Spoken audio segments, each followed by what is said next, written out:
This is the blue gadget that many modelers are asking me about.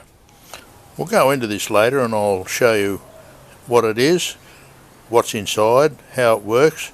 But first I have a few other things I want to discuss with you, all about the fuel system feeding your engine, and this is a very important part of it. The fuel tanks. Since the inception of radio control, not much has changed in fuel tanks, other than we've gotten rid of the floppy clunk.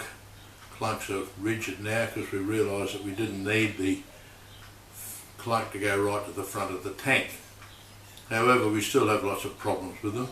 So many made, some of them good, some of them not so good, leaks, all sorts of problems with them, cracks inside the fuel tubing, clunks falling off. And with our petrol engines requiring special tubing, Tygon tubing, which is the most common tube, there's a tube that's been in a petrol tank for a while, and as you can see it's lost its bend. It's rigid. You fly halfway down the tank, it's finished, and that's it. These are the tank's roto flow that I'll have to talk to you about. As you can see, incredibly solid. You can't move them, you can't squeeze them, or fit all shape. Can't pull them apart. I'll show you a close-up of what's inside in a minute, but first off, don't fiddle with them, just leave them. They come ready to use. There's no clunk, as we know, inside the tank. It's a special system that requires no maintenance whatsoever, no user interference. They come with a little brass cap. Put your fuel line on, screw that over, your fuel line's not going to come off, this is not going to come out, they don't leak. You've got two outlets there if you want to, for overflow and if you want to use pressure, which we don't use with petrol of course. Come in various sizes, 10mm up to as pretty much as large as you like. Highly recommend it.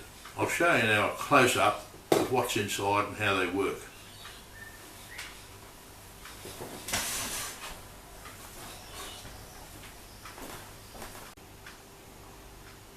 Now, as you can see, it's nothing like the inside of a tank as we know it. No flexible tubing. It's a solid brass tube that goes through, is connected at the end here, goes up there to that outlet, and that's all fixed. That piece there, that rotates. It's sealed on the end with very special blue O-rings that cost, believe me, a lot of money. And underneath that tube there are a number of holes.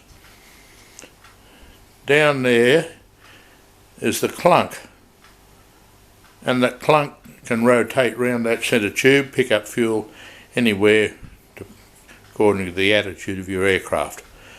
Nothing to break, nothing to pull apart, nothing that requires any attention. And believe me, if you do pull it apart, you're not going to get it together again because you need special equipment to assemble it. We'll have a close-up look at the parts themselves now.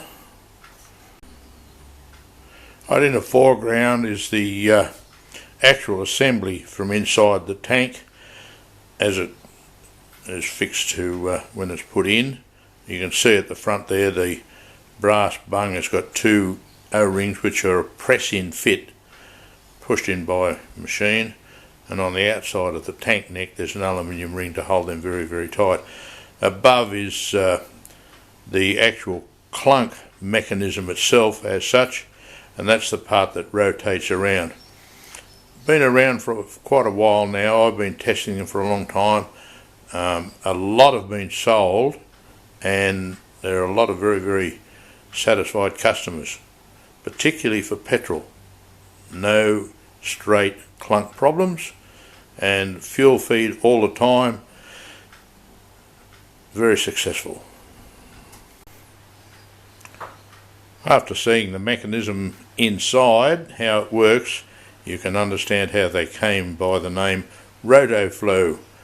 RotoFlow fuel system, that's what you asked for. I'll give you directions at the end of this video where you can obtain your supplies. I'm sure you'll want them. Now we come to the answer of the mystery gadget blue that so many modelers have asked me about. They can see on my various YouTube sites, but surprisingly not only blue but also come in red, and these are the quickfire fuel balancer and filter units.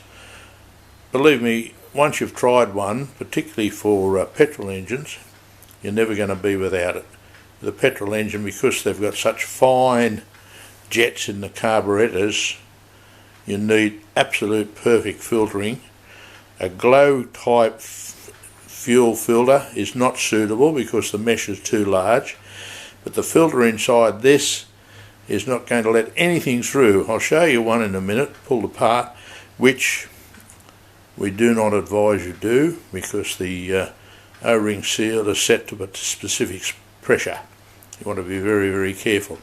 I have several that I've used for different situations, twin cylinders, which I'm going to show you, twin engines and so forth, plus the one that's on my stand, my test stand that you see, the blue one.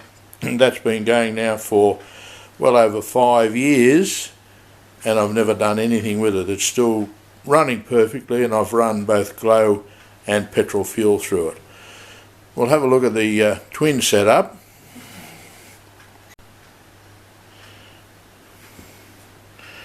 And this is what I used when I ran the big roto horizontally opposed 4-cylinder engine that had 2 carbies.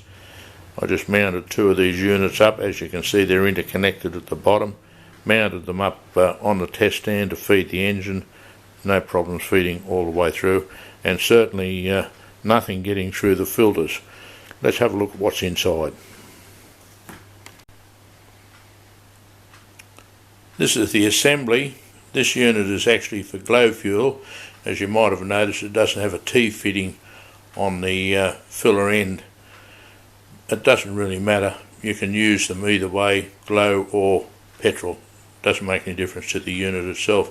End cap on the left, spring to hold it in, and the all-important cartridge that stops anything. You're not going to get anything through that. It'll strain coffee so well that it comes out almost clear water. And these are long-lasting.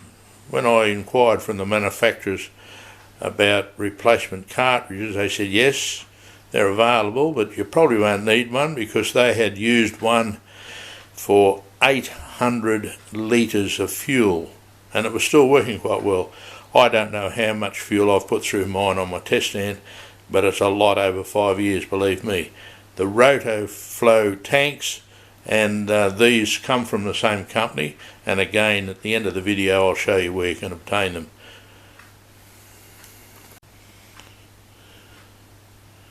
Right, our last little goodie out of the box, so to speak, is the turbo header mufflers. Again, very, very popular. These are designed to fit almost all 4-stroke engines. If the 4-stroke has got a screw-in exhaust manifold, there'll be a turbo header muffler to fit it. Now the beauty of them is that they also come with the 90-degree adapters, as you can see. They can have virtually any fitting as far as your cowl goes. You can have the muffler going virtually wherever you like. They drop the sound by just a small amount. It's claimed that they increase the RPM. I found an increase generally around about 300 RPM, which I wouldn't worry about, but they certainly don't stifle the engine. You can see them on one of my videos where I've got 3 of them fitted to a Sato 3-cylinder engine running. The sound is very, very good. They're beautifully made, solid machined aluminium, 2 parts welded, and you can't see the weld, and then buffed up and polished. They won't fall off because they're screwed in. They've got a lock nut, and they'd have to rotate 360 degrees. Certainly great for in-cowl, quietening down, and for those engines who've got the long header pipes and mufflers that tend to fly off into wonderland at the edge of the field. This is the answer. Turbo header muffler. Worth looking at. This is one of the still photos I took when I was showing how the turbo headers are set up using the 90-degree adapter. And of course that's set up for inverted running. That muffler can be rotated almost 360 degrees there to put the outlet in any position that suits you for your model. Certainly a versatile piece of equipment. Now this is a turbo header muffler with a 90-degree adapter on a Sato 20 that I've got on my test bench.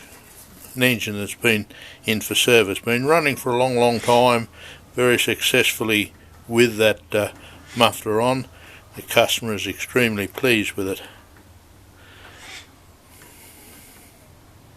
Well, there you have it, people.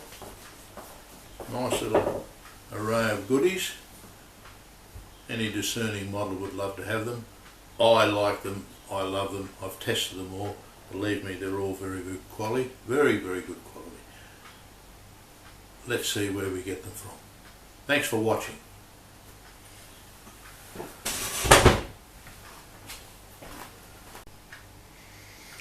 All the items we've seen in this little video all come from Christian traders, Alistair and Helen. Very nice people with whom to deal, and you can be assured that their prices and service is outstanding. Give them a try. Look up their website. Very interesting pieces on that website.